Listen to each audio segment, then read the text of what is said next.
Halo teman-teman, Assalamualaikum warahmatullahi wabarakatuh. Ya, ketemu kembali dengan saya Budi Dharma. Kita akan membahas studi kasus di area manajemen strategik dengan tema studi kasusnya adalah transformasi bisnis retail.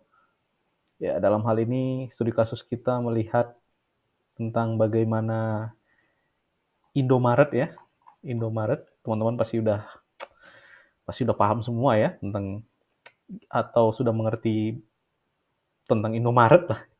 Bentuknya mungkin ya sudah pernah juga berbelanja di Indomaret. Karena studi kasusnya cukup panjang teman-teman, saya sarankan untuk klik link di deskripsi terlebih dahulu untuk melihat studi kasusnya, membaca dulu studi kasusnya. Setelah teman-teman baca baru kembali lagi ke video ini. Oke? Oke, teman-teman, saya asumsikan teman-teman sudah baca studi kasusnya nih, ya. Strategi transportasi bisnis retail modern dalam konteks ini adalah Indomaret. Baik, kita akan bahas ya konsep-konsep dan ya jawaban dari studi kasusnya ya terutama. Oke, sebelumnya kita bahas dulu nih manajemen strategik. Manajemen strategik adalah proses merumuskan, kemudian menerapkan, kemudian mengevaluasi keputusan dari lintas fungsi yang memungkinkan sesuatu organisasi itu mencapai tujuannya dalam waktu jangka panjang. Nah, tujuan utamanya ini kita bisa uh, klasifikasikan menjadi 3 ya. Yang pertama adalah menciptakan competitive advantages ya.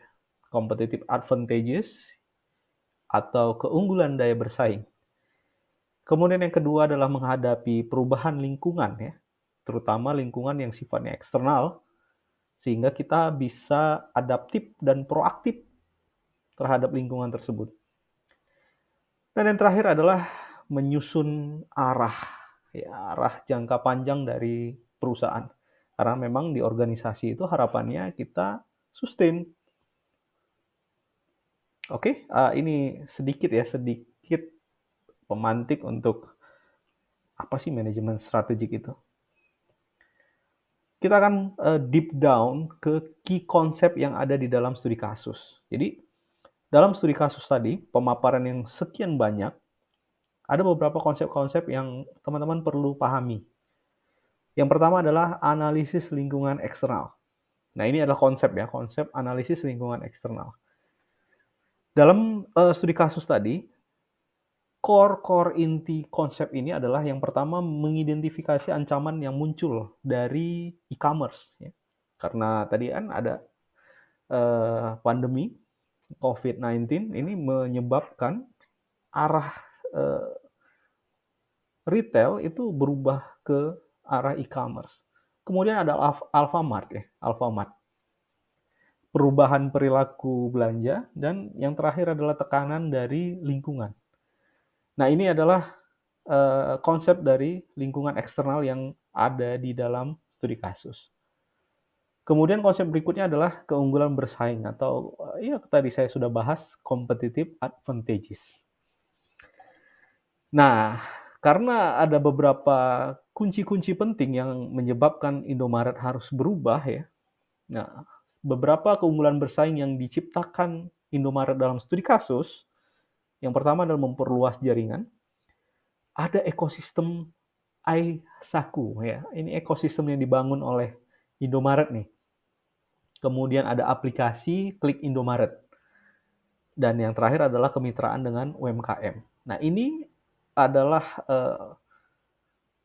sistem yang diciptakan oleh Indomaret yang nantinya diharapkan Indomaret itu menjadi keunggulan bersaingnya dibandingkan dengan yang tadi ya, ancaman-ancaman dari pihak lain. Contoh gampangnya Alfamart begitu. Ketika eh, Indomaret punya Aisaku misalkan ya, itu hanya bisa digunakan di ekosistemnya Indomaret saja tuh. Nah, ini punya hal yang eh, pembeda ini dengan Alfamart. Kemudian di dalamnya nanti bisa jadi ada promo dan dan sebagainya. Kemudian konsep berikutnya ada transformasi digital. Nah, karena memang pandemi kemarin ini memang cukup disrupsi, ya, mendisrupt kegiatan kita ya sebagai konsumen. Nah, ada beberapa transformasi digital yang diterapkan oleh Indomaret di sini. Ada digitalisasi layanan ya, kemudian ada aplikasi mobile, ada e-wallet. Nah, iSaku ini adalah e-wallet ya. Dan terakhir adalah omnichannel. Omnichannel ya. Teman-teman harus ini konsep juga sebenarnya yang ada di dalam konsep transformasi digital. Yang keempat adalah strategi diferensiasi. Ya, ini memang kalau di dalam manajemen strategi kan ada dua konsep utama diferensiasi atau keunggulan biaya ya kan. Nah, strategi diferensiasi ini dilakukan oleh Indomaret. Nah, di kasus itu disebutkan tuh ada rak produk UMKM, ada pengantaran cepat nih, ada promo, ada personalifikasi. Ya, ini adalah strategi-strategi diferensiasi yang dibuat oleh Indomaret sehingga ya tokonya menjadi lengkap gitu kan, apapun ada di dalamnya. Kemudian dia juga embedded dengan UMKM dan sebagainya. Yang kelima itu ada respon lingkungan dan sosial. Nah, ini terkait dengan sustainability, isu dari yang hangat ya sekarang ya, seperti kurangi plastik, kampanye rumah ramah lingkungan, kemudian edukasi berbelanja hijau. Ya, salah satunya nih yang kita rasakan ya, kalau di Medan sih masih tidak ini ya, tidak begitu intens terkait dengan kurangi plastik. Tapi kalau di Semarang, misalkan di Semarang ya, saya pernah ke Semarang, itu mereka tidak menyediakan plastik lagi tuh sebagai kantongan belanjanya. Ya ini merupakan salah satu kemauan dari Indomaret untuk respon terhadap lingkungan. Kemudian yang berikutnya adalah strategi pertumbuhan ya. Mungkin tidak terlihat di layar, ini adalah strategi pertumbuhan. Nah, strategi pertumbuhan yang diinginkan atau diterapkan Indomaret di dalam studi kasus adalah ekspansi gerainya di berbagai tempat ya, termasuk ke desa-desa. Kemudian konsep modern store-nya, nah yang terakhir adalah masuk ke ranah online. Yaitu tadi masuk ke aplikasi ya kan, masuk ke web base dan sebagainya yang channel-channel online lah. Nah, promo juga dilakukan begitu tuh, ada di Instagram, ada di ads ya, di ads di dalam aplikasi dan sebagainya. Nah, ini strategi pertumbuhan yang didorong oleh Indomaret. Dan yang terakhir adalah strategi aliansi dan kolaborasi. Nah, kolaborasi dengan e-wallet, misalkan kolaborasi dengan marketplace, dan yang terakhir adalah kolaborasi dengan UMKM lokal. Memang ini Indomaret ini memang memberikan area untuk strategi ini di dalam tokonya. Jadi memang ini adalah konsep yang bisa kita adaptasi ya, bisa kita gunakan atau ya setidaknya kita paham nih bahwa Indomaret memang melakukan strategi aliansi dan kolaborasi di dalam tokonya. Oke, ini adalah konsep-konsep penting ya yang ada di dalam studi kasus. Nah, konsep-konsep penting ini nanti akan kita kembangkan nih untuk menjawab pertanyaan di studi kasus. Oke, mari kita cek ya. Komponen manajemen strategiknya. Yang pertama komponen manajemen strategiknya adalah strategi formulation atau formulasi dalam membuat strategi. Ada 3 hal yang penting untuk melakukan strategi formulasi. Yang pertama adalah menganalisis lingkungan internal dan eksternal. Lingkungan internal ini siapa sih? Ya kan? Nah, lingkungan internal ini adalah lingkungan internal Indomaretnya. Baik itu di store-nya atau di rantai pasoknya secara menyeluruh. Ini adalah lingkungan internal. Sedangkan lingkungan eksternal, nah kebanyakan key konsep tadi itu memang mengarah ke lingkungan eksternal ya. Nah, refleksinya misalkan kita mau pakai SWOT ya. Strength, weakness, opportunity, and threat. Strength and weakness ini yang merefleksikan lingkungan internal. Sedangkan threat dan opportunity itu merefleksikan eksternal. Nah, formulasi berikutnya adalah menentukan visi, misi, tujuan jangka panjang. Ya, kalau ini adalah statement yang paling umum ya yang kita lakukan di dalam organisasi.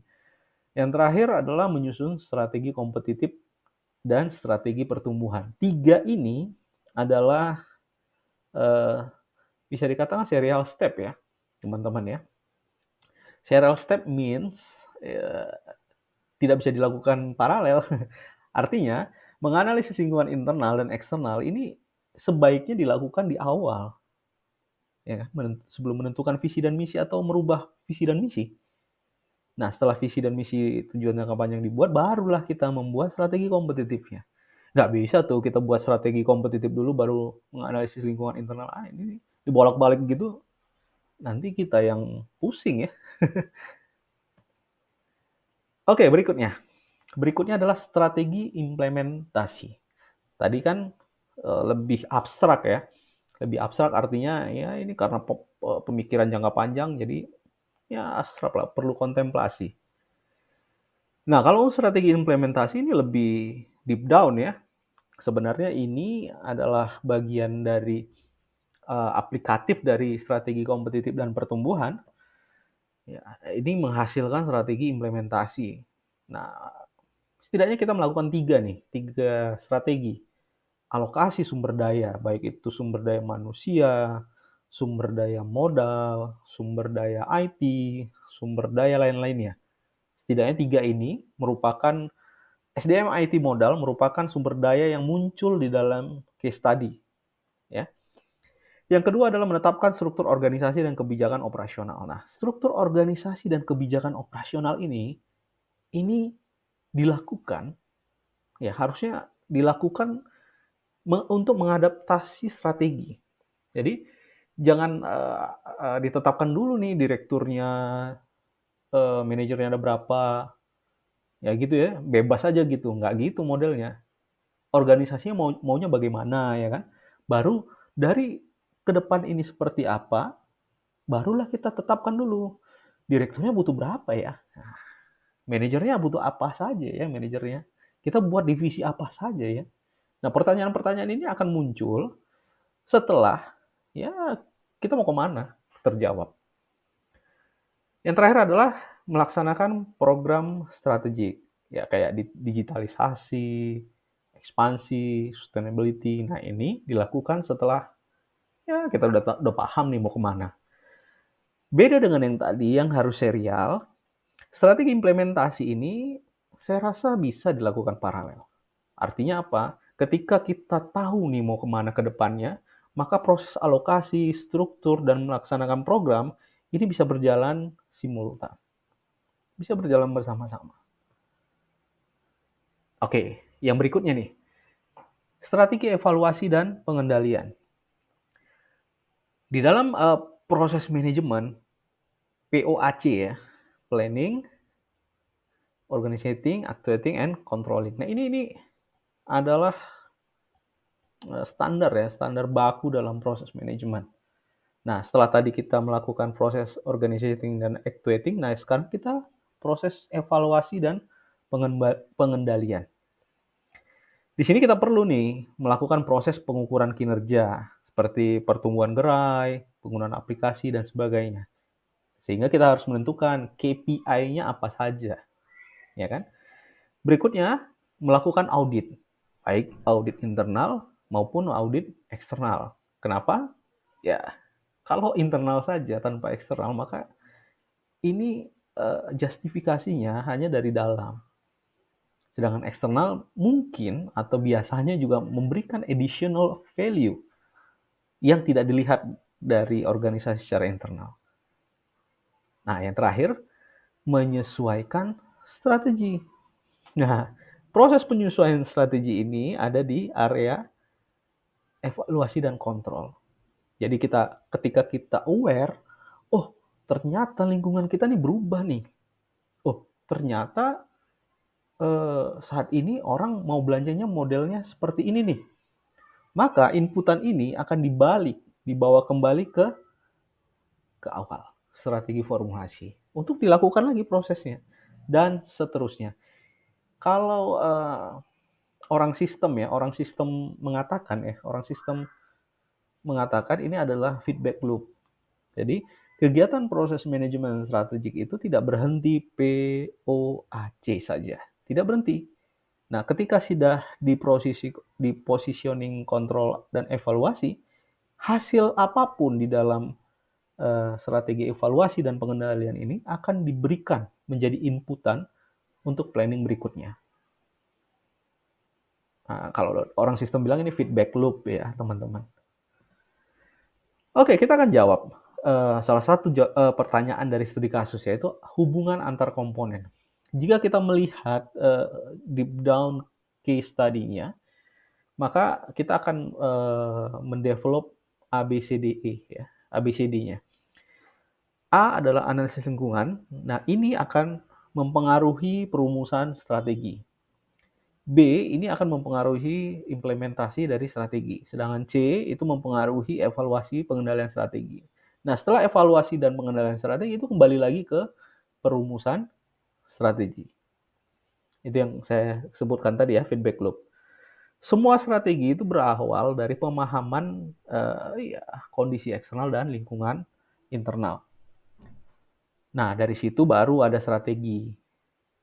Nah, setelah itu strategi itu diimplementasikan, kemudian dievaluasi. Nah, balik lagi. Nah, ini proses ini disebut dengan proses yang berulang atau iteratif ya, teman-teman ya. Or somehow we call it feedback loop. Ya. Nah, catatan dari saya. Manajemen strategik di dalam studi kasus ini adalah proses yang menyeluruh. Dalam proses ini ada menyusun, menerapkan, dan mengevaluasi. Tujuannya apa? Tujuannya sebenarnya untuk mendapatkan keunggulan competitive advantages. Nah, dalam kasus Indomaret ini, konsep strategik yang penting ya, meliputi digitalisasi, diferensiasi layanan, kolaborasi, dan sustainability tadi ya, transformasi hijau. Komponen utamanya ya kita bahas tadi, formulasi, implementasi, evaluasi, dan feedback loop secara iteratif terus menerus. Oke, saya harap ini teman-teman sudah bisa aware nih ya dengan konsep-konsep yang kita bahas terkait dengan studi kasus dan ya jawaban dari studi kasus tersebut. Terakhir, sebelum kita tutup, saya akan tutup dengan quotation dari Peter Drucker ya. Teman-teman manajemen harus sedikitnya kenal lah dengan siapa sih Peter Drucker. Peter Drucker said, "Purpose without strategy is blind. A strategy without purpose is aimless." Ya. Jadi tujuan tanpa strategi yang bagus itu ya seperti orang buta. Sedangkan strategi tanpa tujuan ya itu nggak ada gunanya. Nah, itu Peter Drucker bilang. Nah, di sini ya jelas ya di dalam studi kasus kita, Indomaret punya tujuan. Nah, dia harus punya strategi. Kalau enggak, dia buta. Nah, kemudian dia punya strategi nih, tapi nggak punya tujuan. Ya, nggak ada gunanya. Nggak ada gunanya artinya apa? Ya, buat apa gitu kan. Teman-teman, terima kasih atas perhatiannya. Semoga teman-teman paham ya. Dan saya harap ini bisa menambah hasanah pembelajaran kita. Oke, terima kasih atas perhatiannya. Billahi taufiq walhidayah. Wassalamualaikum warahmatullahi wabarakatuh.